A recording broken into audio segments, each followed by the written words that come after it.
Hi everyone, I'm back after a very lengthy break.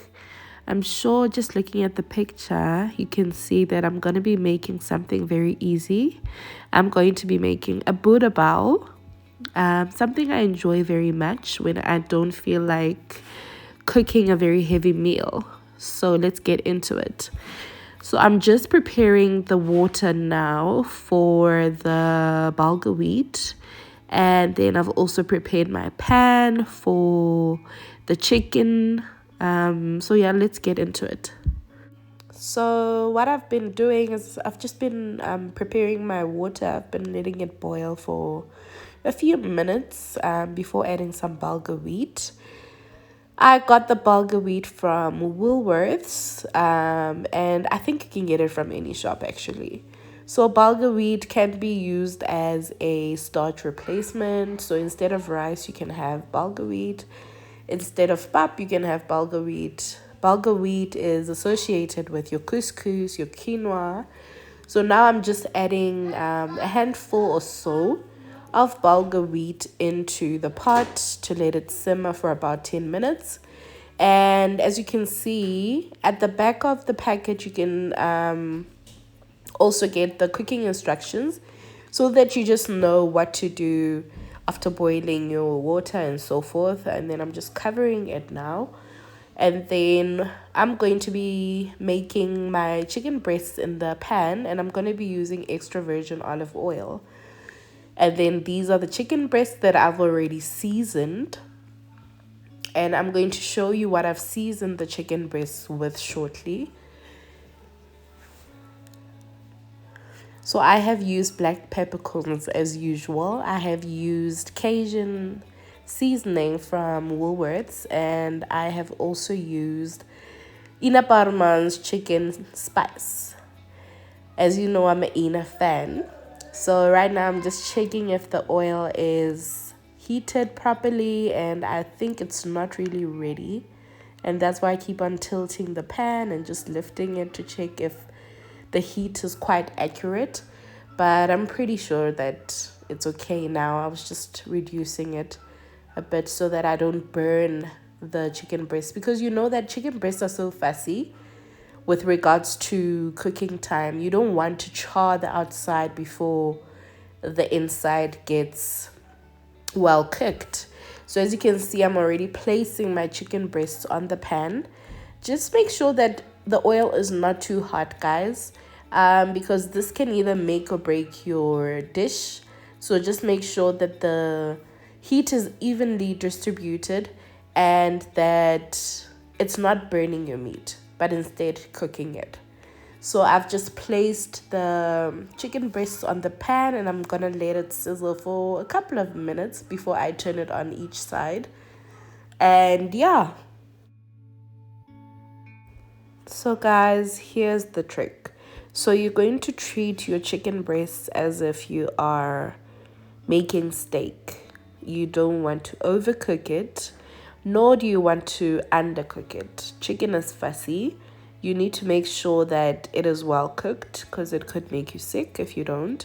And then now I'm just turning just to see if it is charred properly, but I feel like nope, it hasn't cooked thoroughly. So I'm putting it back on the pan, and I'm taking my time basically in terms of making sure that it is fully cooked. At the same time, I'm under pressure because I don't want it to be overcooked because you don't want chewy chicken. Come on, guys. Chicken breasts are often not a favorite for a lot of people. So you need to be very attentive with regards to checking if it's doing how it's doing and so forth. So yeah, put it on for a few minutes and I just check now and again whether it's okay. If I feel like it's not okay, I put it back, and think this goes on for a few more minutes, 2 to 3 more minutes, until I change it. You'll see that the smaller pieces are cooking faster because they are small, but the thicker ones are taking longer to cook. So also be attentive to that and just make sure. So as you can see, it's almost halfway cooked. So we're just putting it back on. And yeah, I think I'm going to create a montage now.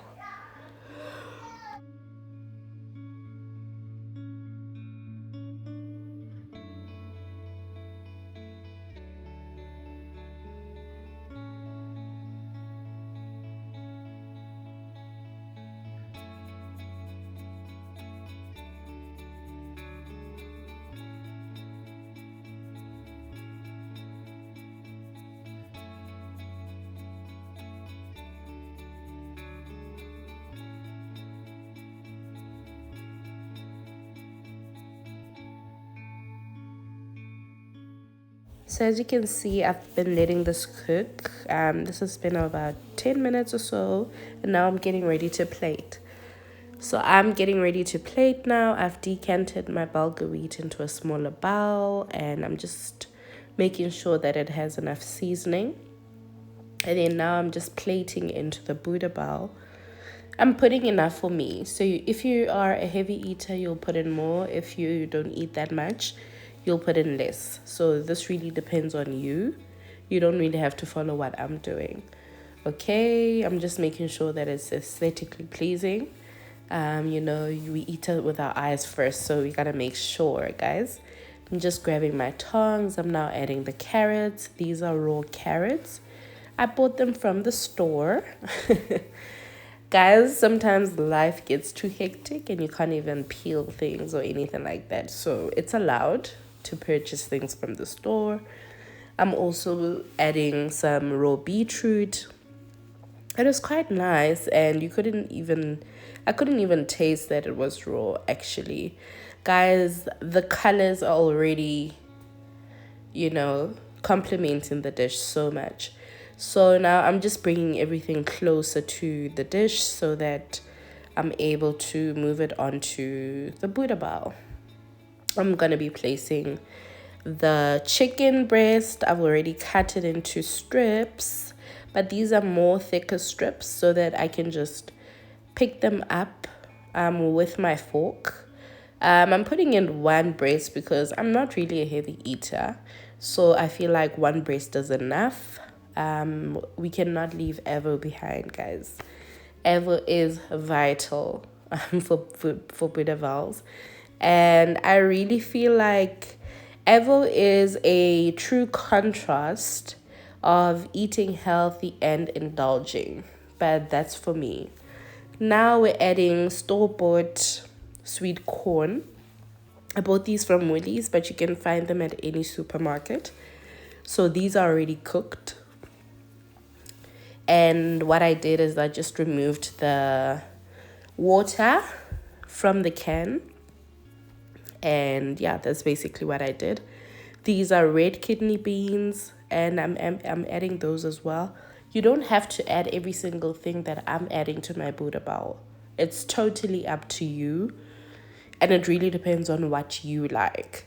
So I got these from Woolies as well, but you can get them at any store. You can get butter beans, you can get chickpeas, you can get black beans. There's a variety. So I decided to add a bit of lettuce leaves as well to give it that salady feeling, if that's a word.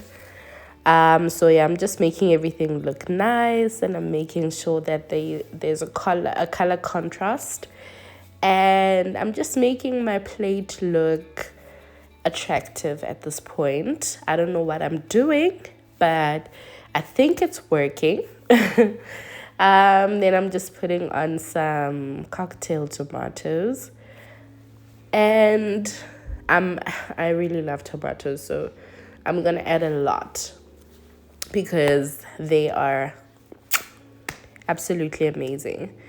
I'm just adding on some sweet corn just to make sure that I have enough. I love sweet corn, whether it's on the cob or like this. I love sweet corn. And yeah. Okay, I saw that I left out the pumpkin, so I'm also adding some pumpkin. It's raw as well, so I'm not sure why I'm leaving it out, but yeah, Then I'm just adding red onion. Red onion really adds that flavor that you want. I feel like it completes a dish, whether it's raw or whether it's sauteed. I feel like it really blends everything together and it makes everything work the way you want it to work. So at this point, I don't think I'm really trying to make things look pretty. I just want to dive in. So I just cracked some black pepper onto my Buddha ball. I cracked some pink salt over the avo so that we have some seasoning. And then I'm just drizzling a very simple salad dressing. You can add any salad dressing you want. I wanted a creamier one so that it looks like this. Guys, this was amazing. I hope you try it out. I hope you subscribe. I hope you like and comment down below. Thank you.